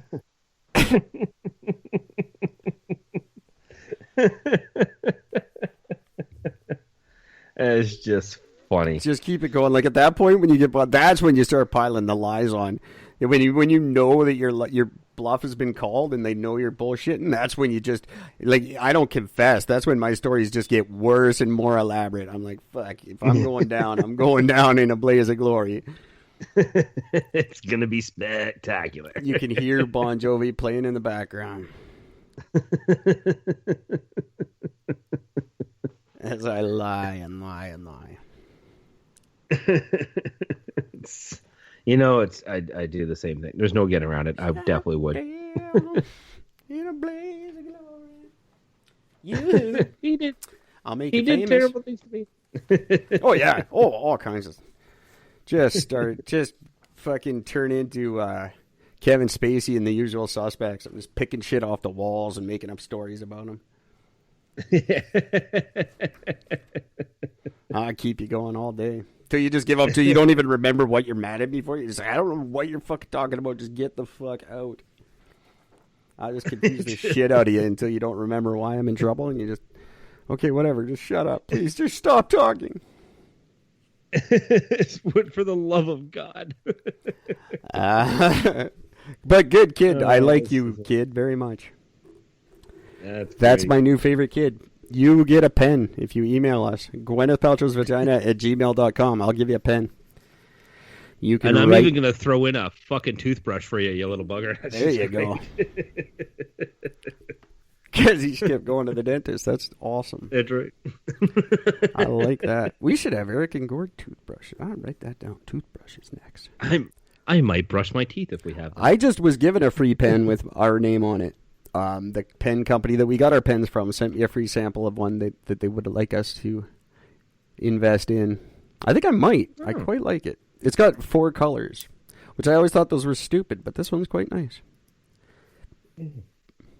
I'm just still dying to get mine. I want it so badly. I want our fucking pen. So I'm going to gloss over our news stories real quick. They're 2 that aren't that interesting, but they're just kind of neat to me. I know you're finished up, right, with your facts? Yeah, I am done with my facts. I like those. Those are some good facts tonight. Thank you very much. Ladies and gentlemen, you have facts to share, or you want more facts or less facts? A good place to get some great Eric and Gord facts is go to Quora. If you don't have Quora, if you're not familiar with Quora, go to Quora and look me up. Eric Hunt. I've been very active on it again recently. Just stating facts, giving truths People ask questions. Love Quora. I answer the questions properly with the truth answer. I get a lot of requests. With the truth answer. That's right. I get a lot of requests in a day for my answers. I'm not going to go over them now. Anyway, go to Quora if you want some Eric and Gord facts, or just email us, gwynethpaltrowsvagina@gmail.com. We will answer all your burning questions. So here's just a couple of things I found in the news that I thought were really cool. One I think is really cool, and one I think is really uncool. The uncool story being that Christopher Sky and his wife, this just very recently, I don't know the date, unfortunately, I don't have it in front of me, but they're the first people actually charged under Canada's Quarantine Act. They violated the 14-day self-isolation or self-quarantine rules, and they were arrested and charged. So they had traveled to, I forget where they traveled to, but they traveled to somewhere, and then they came back to Canada, and they were told to quarantine, and they didn't, and now they are criminals because they didn't quarantine. So there you go. Welcome to Canada, our free country with such great civil rights laws. What do they call it? New World Order? Fucking craziness. Absolutely bullshit. Nuts. So wow. I would like this to become a horrible thing that we protest, but I doubt it would. I doubt it will. I doubt anything will come of it. Oh, that was the most recent one. They said, "Do you think COVID-19 is the wrath of God?" If it is, God's a pussy. And I said, I definitely think the effects of COVID-19 are just as lethal as anything in the Bible. That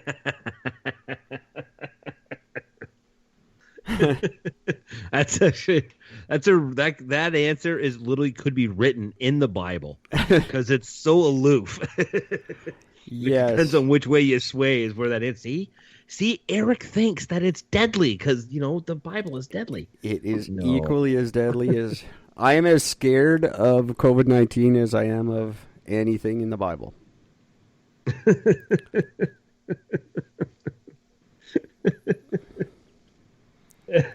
So take that to mean what you want. Oh, yeah, and then there's another... Would the U.S. intervene if someone invaded Canada? Like, obviously not, because the only one who's going to invade Canada is the U.S., They wouldn't intervene themselves. They're the only ones dumb enough to try. We already kicked your ass twice, bitches. Come on, bring it on. We got the best snipers on the planet, so we also have 90% of our country that's uninhabitable that we can hide in, and you can't make it through. You just die looking for us. Anyway, I love you. Yeah, but the only thing is right now, if we started going north, so many Canadians right now don't know how to big igloos because they didn't have that as a kid here. No, and that's why we need Inuit Gord as an educational tool for kids. That's right. Y'all go get a sign. First thing you're gonna get a sign is those little fucking building blocks, the little plastic blocks that you can make your own fucking igloos. First thing. That should be Saturday morning cartoons. Inuit Gord. Remember when cartoons used to teach you shit? They weren't like Tupi and Binu. They made sense and they taught you stuff. Yeah. Captain Planet. The raccoons. And, the raccoons. So they all had a lesson in them. So would Inuit Gord. Yeah. And it would teach you how to club baby seals and build an igloo. Two life skills that we all need. Exactly. I teach you how to do it properly. Yeah, the one last story I wanted to bring up. A new online casino opened in Canada. It's not a Canadian company, but it's an online casino. And in Canada, you can actually gamble for real, not like America. Yeah. So this Europa is the name of this casino. They opened, and what their big grand opening gimmick was they would give $240 they would put it in your account. If you deposited $10 into your account, they would give you $240 to gamble with. Now, a little misprint on the website actually promised $2,400 to everyone who paid $10 to join. So it cost the company $700,000 before they found out the mistake. Oh, no. Canadian CEO Peter Newstead was immediately fired.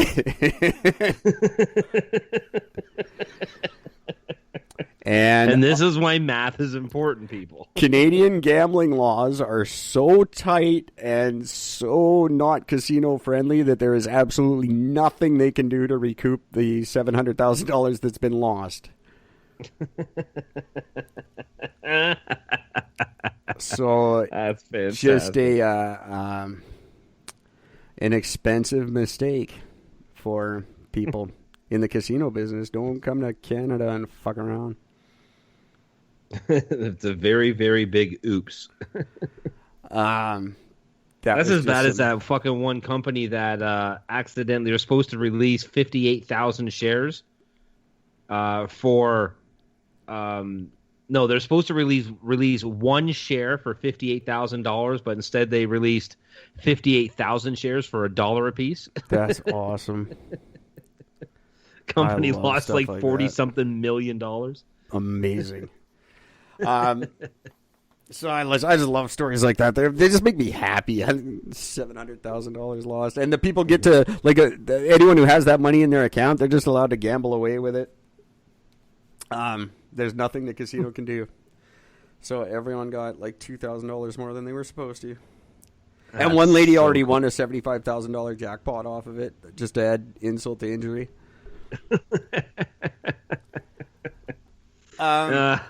Good stuff. I love it. That's great. Casinos are the devil. I don't care when anything bad happens to any of them. Nope. Not at all. And I'm a shitty gambler. So. Really? Shocking. What? Something that involves money that you're not good at? Strange. Strange. Okay. And with my luck, I'm a casino's dream. Here's something I found today that I thought was really neat, and we can end on this because I can tell you're getting tired. That's your tired laugh. Yep. I always know when Gord's tired because I'm instantly a lot funnier. That's how we know it's time to end the show.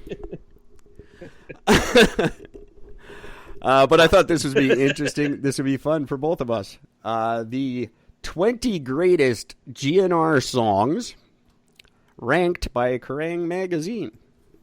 I thought that would be neat to end the show on 20 of the greatest Guns N' Roses songs ranked in order. So we're going to start with what, 20 and make our way up to 1? We're going to work our way up to 1. I don't agree with most of these. This song I don't even know. It's called There Was a Time. It is from Chinese Democracy, and that's why we don't know it. Yep. There Was a Time. I'm sure I've heard it. I have Chinese Democracy somewhere. I have it too. I just haven't. Number 19, Coma from Use Your Illusion 1. I think Coma should be higher on that list. I'm quite fond of that song. Oh, that's a bit of a masterpiece, that one. That's a really good song. Number 18, Breakdown from Use Your Illusion 2. Not my favorite. But I actually really like the video for that song. Number 17, Right Next Door to Hell, again from 2. Yeah. Number 16, Out to Get Me from Appetite for Destruction. I think that could be higher too, actually. Oh, it's a great song. Yeah. Number 15, for our Terminator 2 fans, You Could Be Mine. Love that song. That's a great song because you're way out of line with your bitch slap rapping and your cocaine tongue. You get nothing done. That's right. Fuck. And just for the record, by the way, that's also a little known fact with that one. That's also the only video that Guns N' Roses ever did where Slash is not playing his signature Gibson SG. Gibson. It was it's not an SG. It's Les Paul. Yeah. Les Paul. Yep. So there you go. He's playing a BC Rich. Remember every lyric to Use Your Illusion 2. Don't remember my fucking SIN number half the time. But I remember all the lyrics to Use Your Illusion 2. So true. Number 14 on the list, Civil War. It's not a bad song. Tune. I could do with or without. I don't care. It's not a bad tune. It's not their best. Number 13, one that I think belongs way higher on the list, Mr. Brownstone. Oh, great song. From Appetite for Destruction. I used to do a little, but a little wouldn't do it, so a little got more and more. Fuck, I love that song. Yeah. Number 12, Patience from Lies. Just immortalized by Chris Cornell. Chris Cornell's only number 1 hit as a solo artist. Is the cover of Patience? The cover of Patience is his first song to hit number 1. Now, obviously, that's because he's dead, but that's what happens. You get dead and your shit gets more famous. That's right. It's never been my favorite song. It's not a bad song. I don't like the Cornell version. No disrespect to the man. I'm a very, very big fan. There's nothing special about it, and it just seems unnecessary to me. Patience was the very first song I ever attempted to learn on the guitar. Oh, you lie. It was House of the Rising Sun like everybody else. Nope. It was not. It was Patience. Number 11 on the list, It's So Easy. Again, kind of a throwaway song for me as filler. Yeah, I would have put that a little lower on the list. Trade places with Brownstone on that one. Yeah. Number 10, Locomotive from Use Your Illusion 2. Again, filler. Don't care. Yeah. Number 9, My Michelle. Oh. Absolutely right where it belongs. Great song. Yeah. Number 8, you're going to see the illusions drop off and Appetite creep up in the top 10 here. Number 8, Sweet Child of Mine. That's surprising. I'm surprised it didn't. I thought for sure that would have been number 1. Great story behind that song. Just the inception of that song. I just heard Slash tell the story the other day because he didn't like it. No, he wrote that little guitar thing, but it was just like he was just noodling it, and he didn't know Axl was listening, and Axl wrote the lyrics while Slash was just fucking around in his living room.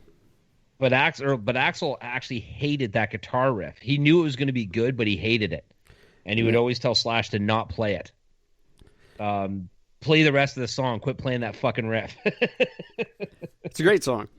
Yeah. Number 7, Don't Cry. Not surprising, but disappointing. That was the first GNR song I learned on guitar. Oh, was it really? Don't Cry, yeah. Rocket Queen was mine. That we're coming up on that. Number 6, November Rain. I don't care what anybody says about November Rain. I like it. I'm trying to learn it on the piano right now. It's very, very intensely difficult. Just a ridiculous song. The solo is so good. It's pound for pound. It's a great song. I don't understand the video. I never will. Nobody ever will. I don't get why she died. I don't get why understand somebody what dove killed through her. a wedding cake because it was raining. What the hell? And then that's what killed her. Like, what? Yeah. What was in that cake? I don't know. It's just so dumb. It makes no sense. But the piano is brilliant. That's like Beethoven fucking good. And just the guitar, everything. It's an amazing song. Number 5 is Night Train. Oh, I love Night Train. Yeah, it's actually better than I thought. At first, I was like, I don't like Night Train. No, I do. It's good. There's not a bad song on Appetite, in my opinion. No. Number 4 is Estranged from Use Your Illusion 2. I always liked Estranged. It's, again, one of those great epic tunes that they did. Yeah, and it was part of sort of a trilogy with November Rain and another. I think it was Coma, actually. I think it was Coma. I think you're right. And that's where he introduced... Estranged was also one of the most expensive videos shot at the time because he rented that giant freighter ship to jump off. That's right. I recall that. And he debuted his British Knights or whatever they were. The Axel Steaker. The Axel fucking Knights. you don't see the BKs anymore. Nobody rocks the BKs. No, but don't. those were hip as shit at one time. Ask your parents, kids. They'll tell you. I used to have a British Knights suit. Our number one demographic right now is like 40-year-old guys in India, and they don't know what yeah, kids, ask your parents. Well, they probably do because they're probably making it for us. Just for Gord. Well done, sir. Fair ball. Fair ball. I love it. Number 3 is Gord's song, Rocket Queen. I love Rocket Queen. That song. The second half of that song is amazing. Oh, isn't it? Love it. Just, it makes me sad because that's when you know Appetite is ending. But yeah. Perfect song to go out on, though. Oh, absolutely. That album is really arranged very, very well. But yeah, Rocket Queen is awesome. I forget the story behind it, and I don't really care. It's just a good song. Yeah. Number 2, one of my favorites at the time, not so much now, but Paradise City, number 2. Very heavy, aggressive middle section or the ending section of that song. Great bass. I think Duff McKagan's probably the most underrated dude in the world. Like, because Slash gets so much attention and Axl gets so much attention, you don't hear that there is some fucking amazing bass work going on if you just listen. Yeah, just amazing. But he never gets credit. I don't know if he's respected in the music community. I don't know much about how he's viewed, but he is an incredible bass player. And doesn't get enough credit as far as I'm concerned. Les Claypool gets all the fuck you, Les Claypool. You're no Duff McKagan.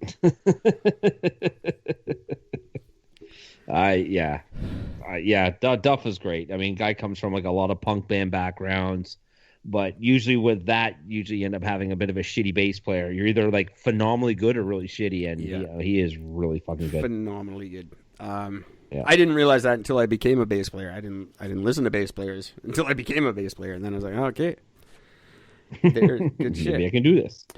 So Paradise City, number 2. Number 1, I have to agree with the number 1 greatest Guns N' Roses song of all time. Welcome to the Jungle. Really? You still think that's their best one? I don't. Oh, I just love that intro. I love the story behind the title. The intro is amazing. I love that intro, and I just love, like, you cheer. It doesn't matter where you are in the world or what's going on. When you hear, do you know where you are? You're just like, fuck yeah. Doesn't matter who's in baby.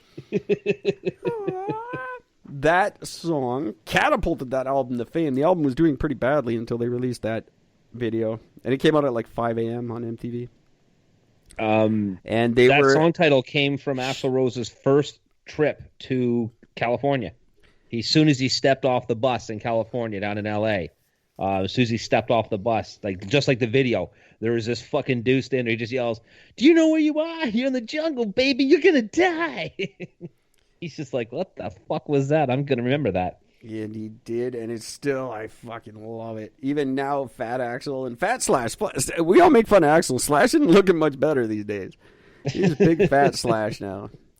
But he comes, when you just hear that, and that guitar just like, and you just, oh, I love it. And then Duff comes in with the like, boo, and the drum, Yeah. That song is what led them to have the title at the time of the most dangerous band in the world.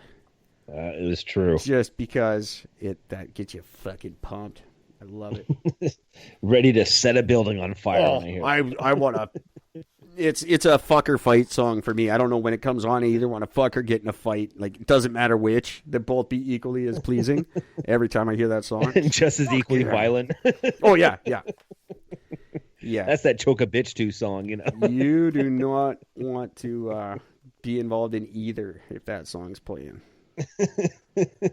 So I have to agree with that. If a guy takes you to the bedroom and that song starts playing, go and run away. If you don't know Appetite for Destruction, you can't call yourself a music fan, in my opinion. I mean, that album was so good that they had to ban the original album cover. I mean, U2 Joshua Tree was just named the most important rock album of 1987. I still disagree. I still say it's Appetite.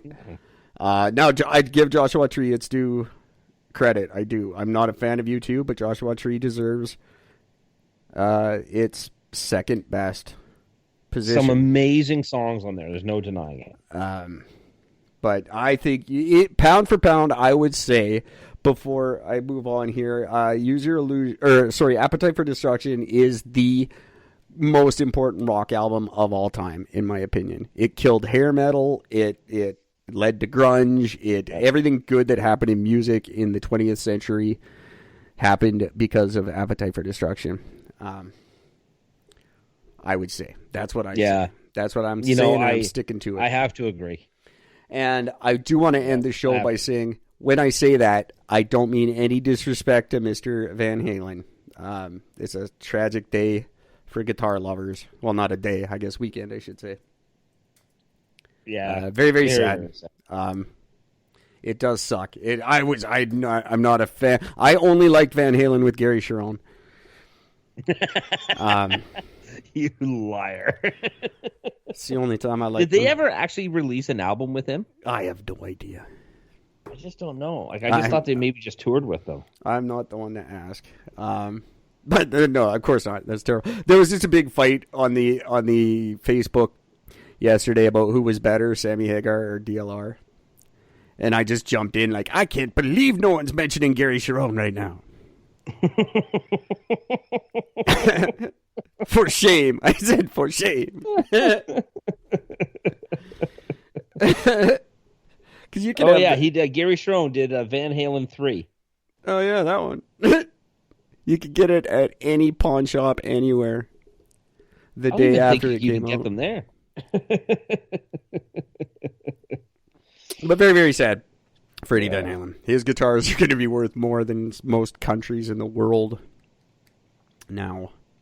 Like, could you imagine what a Van Halen guitar goes for? Oh, my God. He's dead? My God. And I was going to send him ours. Well, yours. I was going to autograph it to send it to him for his birthday. Because you would think, like, Eddie Van Halen probably doesn't get a lot of autographed guitars as gifts. No, I wouldn't think so. I thought it would be the perfect thing to give him. Especially one that's broken. You want my autograph? That's the best thing. Ladies and gentlemen, if you ever meet a celebrity, that's the best thing to ask them. Just be like, so you want my autograph? I don't mind. You can just ask. It's funny. Unless it's a celebrity of the whatever sex you happen to be attracted to, and then you're just like, so you want my phone number? I've asked many a female celebrity. Did you know that Eddie Van Halen was the original lead singer for the first 2 years of Van Halen? I did know that, actually. I don't know why I knew that, but I did know that. From 72 to 74. And you know what? Something that's also kind of strange. The original bass player from Van Halen, who played for that same 2 years, his name was Mark Stone. He also died this year. Oh, that's sad. There you go. Maybe it was like that couples thing where, you know, one dies and then the other one dies right away. He just had to kill him off right after. You never know. It's true. I'm sad. Anyway, there you go, kids. Go buy Appetite for Destruction. And, check out Van Halen if you're bored. They're cool. Yeah. Good band. They're going places. I think they'll be big one day. If they just stick to it. I always loved when Van Hagar became the thing. When they did the song "Love Walks In," Sammy Hagar got in a lot of shit for that, saying, "Oh, you're fucking bringing in synthesizers and keyboards into Van Halen. What are you doing?" He's like, "Okay. First of all, that's not me. That's Eddie. Leave me alone." Yeah, it's fucking Eddie. Okay. And he brought it out in their fucking first album, so shut up. I love when people are like, how dare you try something new, band? How dare you try anything that's not exactly like that one song that I love? Yeah, right. Fucking idiots. Go away, idiots. Pearl Jam suffers that every time they put out a new album. Yes, they certainly do. And I'm one of them. People are like, I want just play Freebird, man. Just want to hear Freebird. Don't get all crazy with your crazies. It's like when Dave Matthews ate shit the first time he picked up an electric guitar. Fuck you guys. You think the guy doesn't own an electric guitar? Like, REM caught shit for that, for their, what was the album called, Monster? Yes, they did. They got so much shit for that because, they're using all these electric guitars. Oh, shut up. Monster's a great fucking record. It was a really good... I saw the tour for that album. That was a really good album. What's the frequency? Can it... Yeah, right? Fucking such a great album. Yeah. But yeah, I just hate that when people are like, oh, you can't bring synthesizers into Van Halen. What are you talking about? Everybody's using synthesizers. It makes perfect sense that Van Halen would want to use a synthesizer. You shut up. You're all dumb. Every guitar player started off playing the fucking keyboard or piano, so shut up. Yeah, pretty much. You know. Yeah, Nirvana, when they brought in a second guitar player, they ate shit. It's like, fuck off. We're trying to expand. Jesus Christ, that's what music's all about. Well, all right, this could be a whole nother episode. Bad Religion. Remember when they came out with a synth pop album? Yeah. Well, that's kind of... That fucking killed them. Yeah, it will. I think that can happen, too. Domo arigato, Mr. Roboto. That killed You're Sticks. breaking out. Good. It's time to end this shit.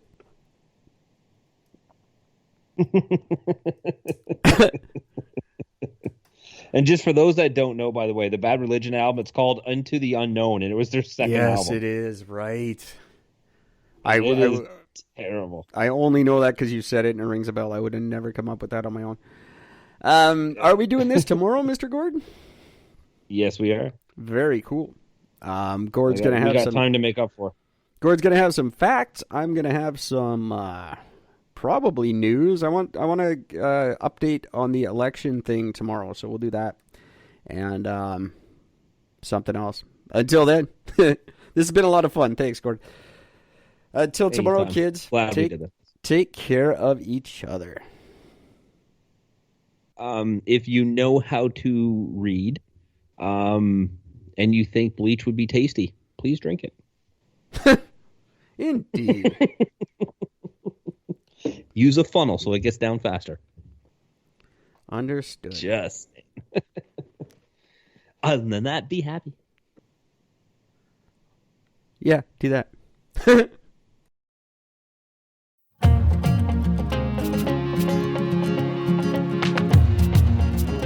Loved what you've heard on this week's episode? Well, the answer is simple. It would mean the world to us if you could head over to iTunes and leave us a 5-star review and feedback. Spreading the word really is the best way to grow our podcast and achieve even greater things. Thank you.